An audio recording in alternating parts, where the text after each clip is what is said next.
पिछली वीडियो में हमने लक्ष्मण मूर्छा और राम का विलाप की सह प्रसंग व्याख्या की थी।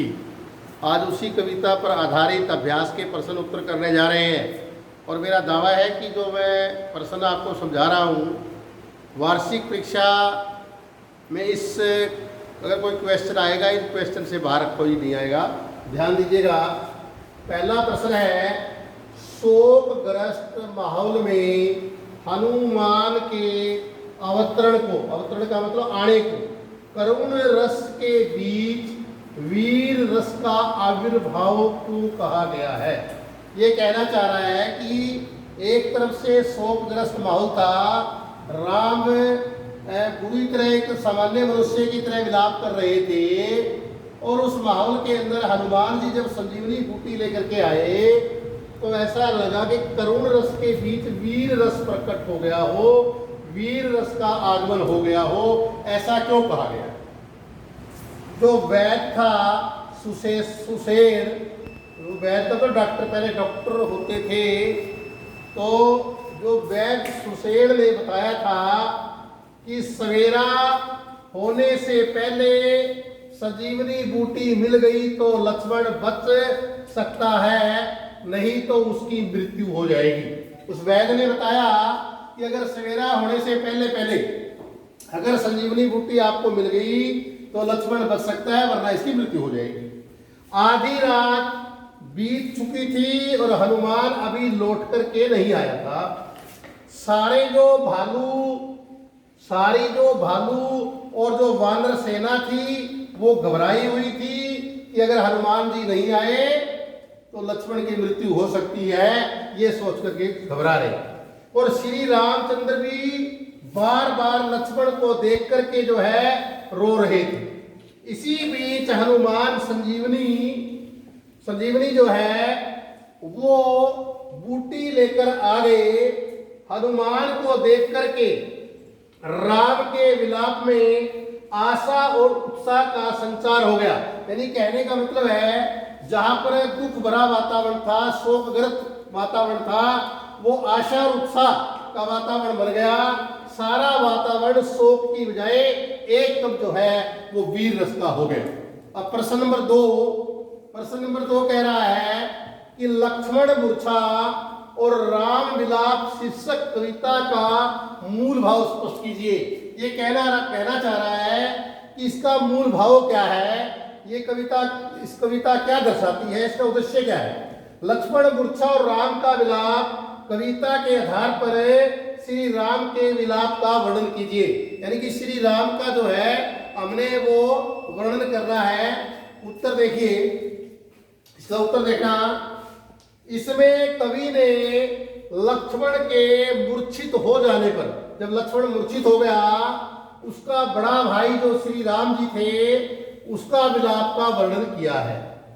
श्री राम जी कह रहे हैं मूर्छित लक्ष्मण को विलाप करते हुए कि जिस प्रकार पंख के बिना पक्षी और मणि के बिना सांप और सूंड के बिना हाथी की स्थिति हो जाती है, दशा हो जाती है, वैसे ही लक्ष्मण के बिना रामचंद्र जी कह रहे हैं कि मेरी स्थिति हो गई है। लोग मेरे बारे में कहेंगे कि मैंने अपनी पत्नी के लिए भाई को गवा दिया, अब मैं अयोध्या क्या मुंह लेकर जाएंगे। और माता जो सुमित्रा है, लक्ष्मण की माता का नाम जो है वो सुमित्रा है, कहता है कि माता सुमित्रा को क्या जवाब देगी। इस प्रकार श्री राम साधारण मनुष्य की तरह रोने लगे। श्री राम का विलाप ही इस प्रसंग का मूल भाव है। यानी मकसद क्या है कि श्री राम का विलाप दिखाना ही जो है इसका भाव है। अब प्रश्न नंबर जो 3 है, जो हमारे सिलेबस में नहीं है, 30% सिलेबस है, परंतु फिर भी आपको पक्का होना चाहिए। जो कवितावली है उसमें जो छंद दिए गए हैं उसके आधार पर स्पष्ट करें कि तुलसीदास को अपने युग की आर्थिक विषमता की अच्छी समझ है। यानी कि उसमें गरीब भी अमीर भी, यानी कि आर्थिक विषमता थी, उसको ज्ञान था तुलसीदास का। आप कैसे कह सकते हैं? तुलसीदास भगत कवि थे। भक्तों और संतों के बारे में ऐसी मान्यता है दुनिया की कोई खबर नहीं होती। परंतु तुलसीदास अपनी खुली आंखों से अपने युग की कठिनाइयों को देख रहे थे। उन्होंने देखा कि उस समय लोग बेरोजगारी के शिकार थे, उनके पास कोई ऐसा काम धंधा नहीं था जिससे वे अपना पेट भर सके। मजदूर, किसान, व्यापारी, भिखारी, कलाकार आदि सभी काम न मिलने के कारण परेशान थे। इस प्रकार हम कह सकते हैं कि तुलसीदास को अपने युग की आर्थिक विषमता की जो है वो अच्छी समझ थी। अब प्रश्न नंबर 4 की तरफ जा रहे हैं हम कि लक्ष्मण मूर्छा और राम का विलाप काव्यांश के आधार पर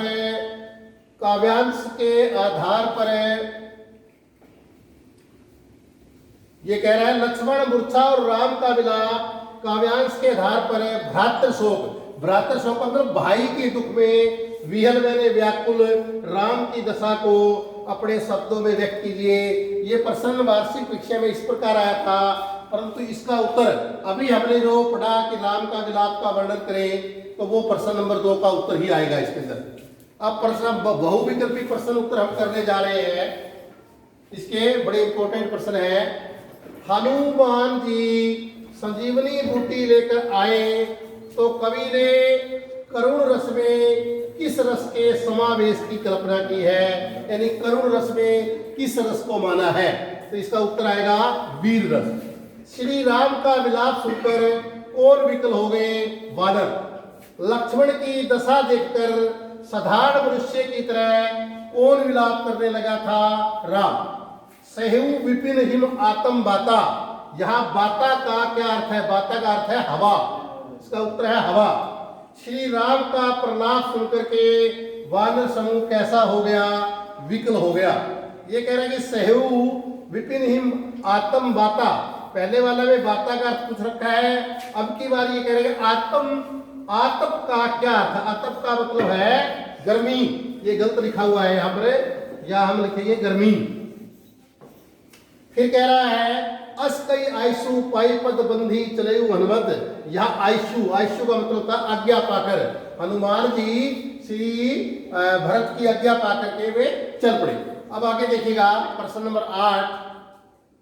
प्रश्न नंबर 8 कह रहा है कि श्री राम के मतानुसार किसकी हानि विशेष हानि नहीं है? पत्नी की हानि कोई विशेष हानि नहीं है। लक्ष्मण के जीवित होने की खबर सुनकर रावण किसके पास गया? कुंभकर्ण के पास। श्री राम के मतानुसार पंखों के बिना किसकी स्थिति दयनीय होती है? पक्षी की। कवितावली के अनुसार लोगों में कौन सी भावना नहीं रह गई है? धर्म और अधर्म की। वेदों और पुराणों के अनुसार संकट के समय कौन सहायता करता है? प्रभु राम। राम जी के एकनिष्ठ भगत कौन थे? हनुमान। तुलसीदास अपना गुजारा किस प्रकार करते थे? भीख मांग करके। गोस्वामी तुलसीदास किस काव्य धारा के प्रमुख कवि है? राम काव्य धारा के। कवितावली में किस भाषा का प्रयोग किया है? ब्रज भाषा का। लक्ष्मण मूर्छा और राम का विलाप प्रसंग किस भाषा में है? अवधी भाषा में। नारी हानि विशेष क्षति नाही, यहाँ क्षति का क्या अर्थ है? हानि। अभी है